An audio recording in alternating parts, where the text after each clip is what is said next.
Salut, c'est Rao. Jour 27 de l'Inktober, on va dessiner un hippocampe. Pas l'animal qui vit dans l'eau, mais plutôt la légende qui dit que c'est un cheval avec un avant de cheval normal et une queue de poisson. J'ai pris comme exemple du coup une statue qui vient de l'Antiquité grecque et l'hippocampe l'animal, parce que dans certains textes, il se peut que on retrouve que les Grecs pensaient que l'hippocampe, l'animal, était une des formes primitives de l'hippocampe, la mythologie. Donc il est à la fois un peu cheval, un peu poisson, et un peu l'hippocampe poisson.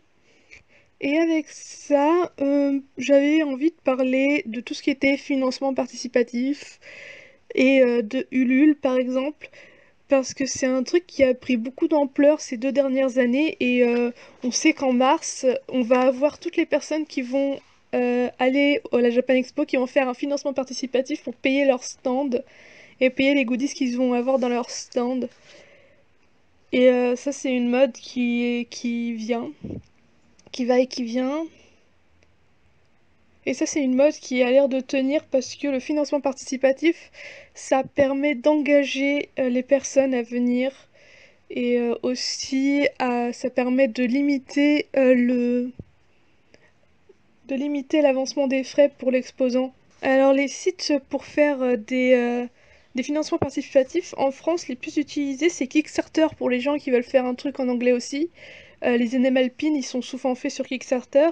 Et Ulule. Il y a aussi KissKissBankBank qui est fait par les un peu plus gros et qui est aussi anglais, mais le seul français, du coup, c'est Ulule. Et en fait, ces sites-là, ils ont des tutoriels pour savoir comment faire un financement participatif. Et justement, comme j'ai essayé que Ulule pour l'instant et que je vais peut-être essayer Kickstarter vu que ça va être de l'anglais, à moitié anglais mon livre, Ulule a une stratégie qui donne beaucoup de tutos pour comment faire les financements. Et du coup, on a beaucoup de blogs, on a des interviews, on a des conseils. Et en plus, à chaque campagne, on va avoir un manager qui nous est assigné et qui va toutes les semaines nous rappeler des conseils. Forcément, les financements, ils sont validés dans les 2 ou 3 jours par Ulule, parce qu'ils vont pas laisser des trucs racistes passer non plus. Mais en gros, ça permet aussi d'avoir un manager qui va s'occuper de la campagne. Donc moi les 2 campagnes que j'ai faites c'était avec il y avait forcément Celu dedans et on a eu Another Space avec Celu et Every Page Music avec Dan, Man et Celu, et à chaque fois on avait du coup un et du coup pour les 2 où j'ai participé, on avait un manager qui permettait toutes les semaines de rappeler des conseils, de nous dire qu'il faut parler à un certain cercle, et nous encourager à chaque fois qu'il y avait un pourcentage qui était passé ou nous rappeler qu'il fallait faire des news. Parce que c'est aussi important de donner des nouvelles pour le projet, surtout pendant le financement et après, avant de livrer, parce que les gens ils veulent avoir des nouvelles sur ce qu'ils ont fait de leur argent. Il y a plein de dramas sur le fait qu'il y a des gens qui ont fait des financements participatifs et on les attend. Soit on les attend 2 ans, ça va encore. Soit ils ont volé l'argent, soit ils ont volé l'argent, et à ce moment-là, c'est un peu moins sympa. Et je pense que c'est l'une des plus grosses frayeurs des gens qui participent au Ulule. C'est l'une de celles que j'ai quand je participe à des Ulule. C'est horrible, j'ai l'impression que je l'aurai jamais mon truc. Je crois qu'il y a un Ulule où j'ai pas eu un artbook, mais du coup j'ai vu quand même en avant-première le film. Mais je pense que c'est justement parce que j'ai plus accès à mes emails et j'avais pas changé les mails sur Ulule. Mais bref, pour commencer une campagne Ulule, le premier truc auquel penser, les contreparties que vous pourriez donner euh, contre le fait que les gens ont précommandé et vous ont encouragé, parce que vous allez pas... Parce que vous avez fait un livre par exemple à 15 € et l'intérêt du financement participatif, c'est que les gens qui prennent en financement participatif et genre un marque-page en plus avec le livre, pour le même prix que le livre seul. Ça, j'aime bien ce principe-là. Et aussi le fait que les contreparties, après, faut bien les chercher parce que il faut les prévoir dans le budget qui est le point numéro 2. Le budget, c'est important de le calculer en entier en prévoyant les livraisons parce que vous allez devoir payer très cher les livraisons, surtout avec la poste. Et surtout si vous avez des gros colis, des grosses contreparties. Par exemple, si vous livrez un livre, il va forcément être plus lourd que si vous aviez que des posters à envoyer. Et en plus, avec le livre, vous devez envoyer des badges ou peut-être que vous allez vendre des forex. Et à ce moment-là, il faut prévoir l'emballage qui va avec. En moyenne, on va prendre 5 euros par paquet, pa- par colis. Et moi, je pense que pour un livre à 5, je peux penser à seulement 2 euros avec une lettre suivie. Parce que un livre, ça fait moins de 3 centimètres d'épaisseur, donc ça passe en lettres normales. Faut juste un peu le protéger. Et la troisième chose à penser, c'est euh, les cercles. Ce que les sites de financement participatif appellent les cercles, et surtout Ulule.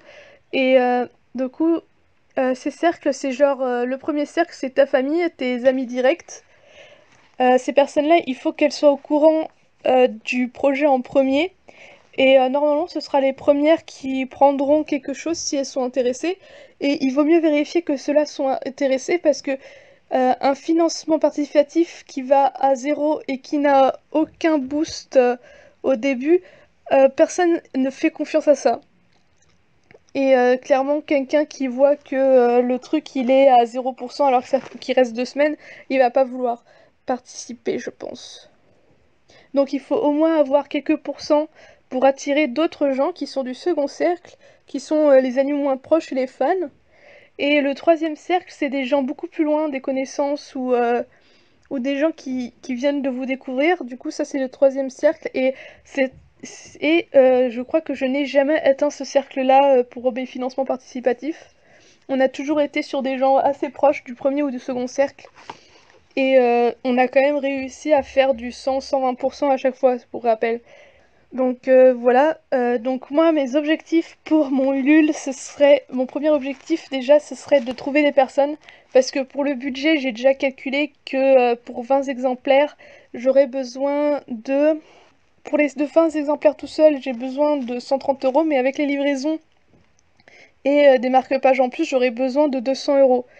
250 euros, sachant que tous les sites de financement participatif prennent une marge, donc avec 8% en plus.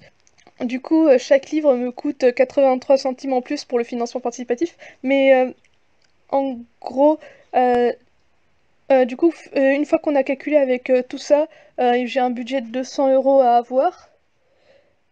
Et ça, c'est avec les livres où je pourrais pas vérifier la qualité physiquement. Et aussi, mes contreparties, j'ai décidé de faire des trucs très très simples et pas beaucoup de contreparties parce que les chevaux ne peuvent pas forcément aller en porte-clés. Du coup, mes contreparties, ce serait le livre. Si on atteint 50 personnes, il y aura une carte avec du doré et du tarchia, des marque-pages et potentiellement un porte-clés en bois avec un des chevaux. Mais on verra lequel c'est.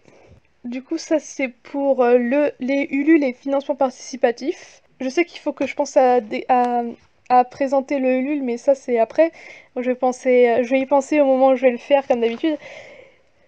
Et donc, n'oubliez pas que je poste mes poneys sur Insta, Twitter, Facebook.